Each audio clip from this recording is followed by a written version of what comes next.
Greetings, you're on the NMNG channel.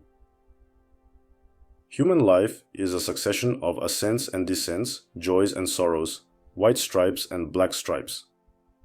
Paradoxical as it may sound, people often learn from negative experiences. Although there are cases when negative experiences make a person more cruel, causing them to hate the world even more, instead of gaining new insights and viewing the world from a different perspective. Those individuals, especially men, who have frequently endured negativity, tend to delve deeper into the harsh reality of this world as it truly exists. Through pain, such individuals come to recognize their mistakes, and once their eyes are opened, they understand how isolated they are in this decaying world. Regrettably, my perspective is that this world has greatly deteriorated. Even during times of war, when people were killing each other, the world was not as deranged as it is today. A person who comprehends the true essence is condemned to loneliness.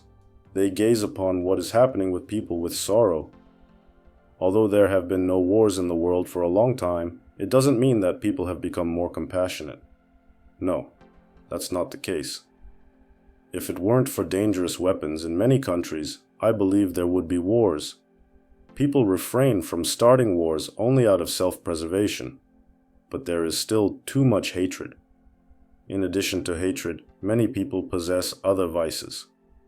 Yet I believe the most dreadful trait in people is their incapacity for sincere love. If you are capable of genuine, unselfish love, you won't receive reciprocation from about 80% of people. Children lose this ability from an early age because their parents do not teach them moral values or how to love sincerely without ulterior motives. Parents instruct their young daughters to seek wealthier boyfriends with bulging wallets in the future to secure their own well-being. Consequently, a trend has emerged where many women hide their greed and self-interest under the guise of love. My former girlfriend was no exception. Her mother always interfered in our relationship, turning her against me, pushing for me to earn more, so that I would always owe her something. When she realized that she had used me to the fullest, she simply left, despite her claims of love. This demonstrates that such a person is simply incapable of love. In her soul, there is nothing maternal, only a lump of coal. The same goes for many other people, and with each passing year, there are more and more of them. Therefore, it will be very difficult for genuinely kind-hearted individuals. Perhaps this is the beginning of the end of the world, or perhaps something else entirely. But it's clearly not for the better. The real problem for kind-hearted people is that they cannot be happy and cannot give up their kindness. They are destined for either suffering or loneliness. However, many of these individuals, in order to avoid suffering, start to improve themselves. They become strong but remain lonely. In their souls, they feel emptiness because they don't see the love from people that they long to see. They realize that expecting anything good from people is futile, which makes this vast world seem empty to them. Thanks to a small handful of people who love sincerely, the world still exists.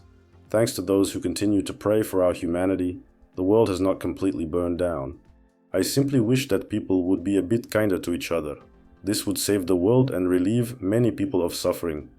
Being intelligent doesn't mean understanding this world. You can be successful in science, in creating masterpieces, but you may not truly comprehend the true nature of this world. Today's many people find pleasure in satisfying their animal instincts such as sex, food, and much more. But these people don't know how to enjoy and appreciate the beauty of this world. People who genuinely know how to love also know how to value their surroundings. Unfortunately, they are doomed to loneliness because they can't stop this virus. Since childhood, I was taught to help others, and I was raised by my parents to be this way. The world is structured in such a way that the less inner goodness you possess, the more successful you are. I've long noticed that the world isn't built on goodness. I began to delve into the search for truth and came to the conclusion that our world resembles a battlefield of animals, where the most ruthless gets everything, and those who hesitate about causing harm to others those who have compassion for others are left without success. It's crucial to learn to love oneself, not to focus on others, but to set goals and dreams for oneself and pursue them. We must not become part of this decaying world, even if most people have long become callous and heartless. We must be ourselves, not allowing anyone to spit in our faces. We must follow our own path, live according to our conscience. Today's video theme was not easy. In conclusion, my friends, if you found this video informative, please demonstrate your support by clicking the like button and subscribing to our channel. Your engagement is highly appreciated.